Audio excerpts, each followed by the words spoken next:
তিনটা প্রশ্ন করলেন, আজরাইল রিপিট করেননি। যখন বললেন নবী গো আপনি কথা দেন জান্নাত দেখার পরে ফিরে আসবেননি। আর জোরে বলেন না সুবহানাল্লাহ। আল্লাহর নবী ইদ্রিস আলাইহিস সালাম বললেন, আজরাইল কথা দিলাম রে, ওই তিনটার ফয়সালা আমি যাব না, কারণ আমার আলোচনা এইদিকে নয়। আমি কথা দিলাম রে, আমি জান্নাত দেখার পরে ফিরে আসবো। এবার কি করলেন, জান্নাতে যখন ইদ্রিস আলাইহিস সালাম প্রথম ঢুকলেন, ওনার পাদুকা জুতা খুলে ঢুকছে। জুতা খুলে একটা নজর দিলেন, এত সুন্দর এত মনোরম পরিবেশ, যেটা পৃথিবীর কোন জায়গার সাথে কম্পেয়ার করা যায় না, একটু সরিষা পরিমাণ জায়গা কেউ বন্ধু। এবার তিনি কি করলেন, জান্নাত থেকে বের হয়ে গেলেন। বের হয়ে এসে আবার পুনরায় জুতা নিয়ে জান্নাতে ঢুকছে। আজরাইল তোমার সাথে কথা দিয়েছি আমি বের হব, আমি তো বের হয়ে গেছি রে আজরাইল। দ্বিতীয়বার আবার ঢুকেছি, তুমি চলে যাও চলে যাও, আমি জান্নাত থেকে আর বাহির হব না। আল্লাহ রাব্বুল আলামিন কি ডেকে বলে, আজরাইল আল্লাহকে ডেকে বলে, আল্লাহ গো আমি তো মহা মুশকিলে পড়ে গেলাম, আল্লাহ গো মহা মুশকিলে তো পড়ে গেলাম। আল্লাহ কয়, না না, আমি ইদ্রিস আলাইহিস সালামের জন্য এটাই বরাদ্দ রেখেছি।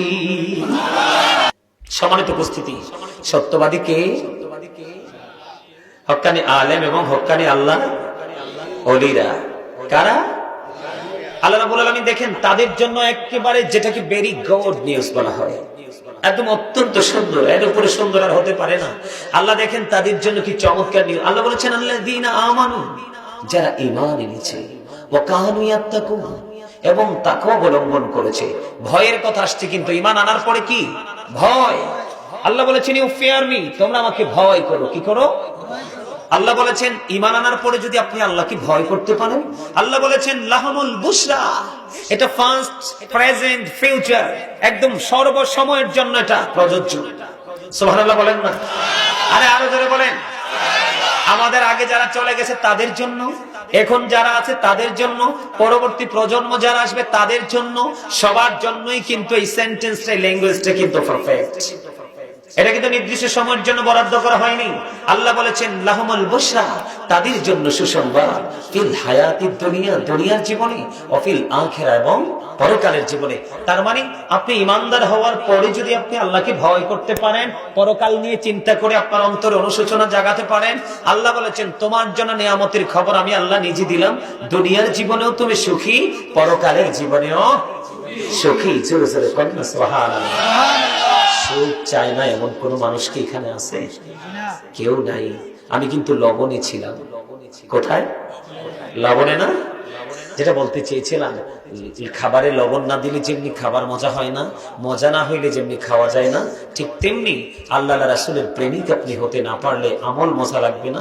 আর আমল যদি আপনার কাছে মজাই না লাগে, আপনাকে হাজার চেষ্টা করলেও আমলের দিকে কেউ ধাবিত করতে পারবে। এই জন্য আপনাকে প্রেমিক খুঁজতে হবে।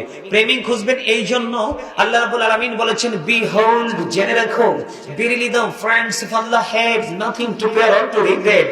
আল্লাহ বলেছেন আল্লাহর ওলিদের, আল্লাহর বন্ধুদের কোনো ভয় নেই, তাদের কোনো চিন্তা নেই, তাদের কোনো টেনশন নেই, or to regret, তারা পরকালেও চ্যাম্পিয়ন।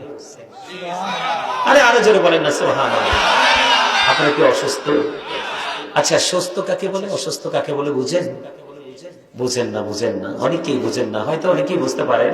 আমি একটুখানি আপনাদেরকে বুঝাবো এই জায়গাটা নিয়ে, তাহলে আগামীকালকে পথ চলার সময় আপনাদেরকে আর হুচট খেতে হবে না। সেই জায়গাটা হলো কি জানেন? এই যে আমরা এই যে ডানে বামে আশেপাশে যে আমরা বসে আছি, please don't disturb me, please কথা বলবেন না আপনারা, যা করবেন চুপে চুপে নীরবে। আমি আপনাদেরকে বলি, আমি এখানে সারাক্ষণ থাকবো না, আমি এখান থেকে শেষ করে কক্সবাজার যেতে হবে।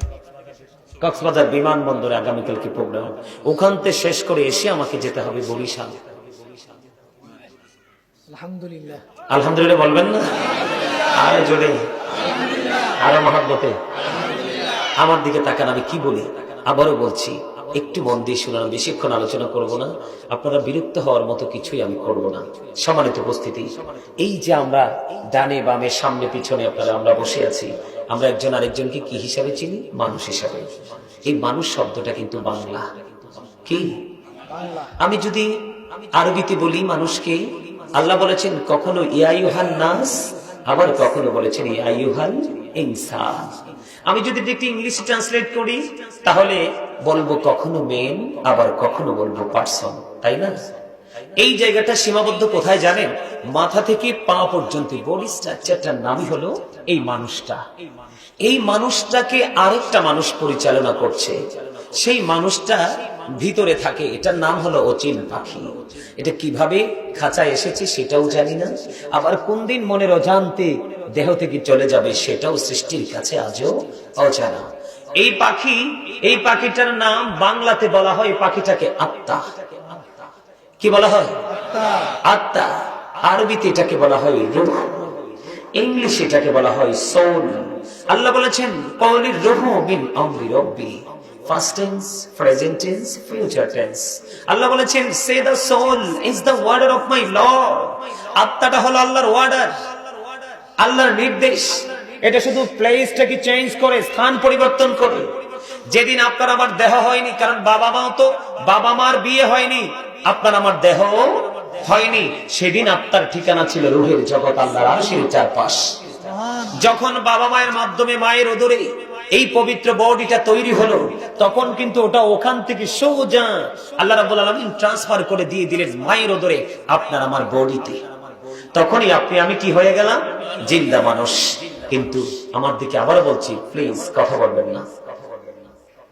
আমি অত্যন্ত কষ্ট পাই যখন আলোচনার সময় কেউ কথা বলে, কারণ সম্মানিত উপস্থিতি, পৃথিবীর ধন সবার কাছে আছে, দিনের ধন সবার কাছে, যার কাছে আছে সেই হলো পৃথিবীর মধ্যে সবচেয়ে বেশি ব্যতিক্রম এবং আল্লাহর প্রিয়। আল্লাহর প্রিয়র সাথে আপনিও প্রিয় হতে পারবেন যদি তাকে ভালোবাসতে পারেন। এখন আপনার আমার কথাগুলো ধৈর্যের সাথে শোনাই হলো সবচেয়ে বড় আদব এবং ভালোবাসা। সম্মানিত উপস্থিতি, আমি আপনাদেরকে বোঝানোর জন্য আসছি, আমি এগুলো জানি, আমি তারপরও বলছি। আমার এলোমেলো কথা বলার অভ্যাস নাই, কারণ সময় খুবই অল্প, কাজ অনেক বেশি। দুইটা পার্ট সম্পর্কে আমরা জানলাম। আরেকদিন কিন্তু আপনার আমার নামের আগে একটা শব্দ যুক্ত হবে, মরহুম। You are dead, I am a dead. আপনি আমি আমরা সবাই মৃত বলে ঘোষিত হব। এই যে জিন্দা এবং মুর্দার মধ্যে পার্থক্যটা কি? যতক্ষণ পর্যন্ত দেহে আত্মাটা আছে ততক্ষণই আপনি আমি আছি। আবার যখন দেহ থেকে আত্মাটা আউট হয়ে যাবে তখন কিন্তু আপনি আমি মৃত। তাহলে এখান থেকে কি বোঝা যায়? মানুষের আসল সত্তা কি তার আত্মা নাকি তার দেহ? আত্মা। মানুষের আসল সত্তা কি? আপনার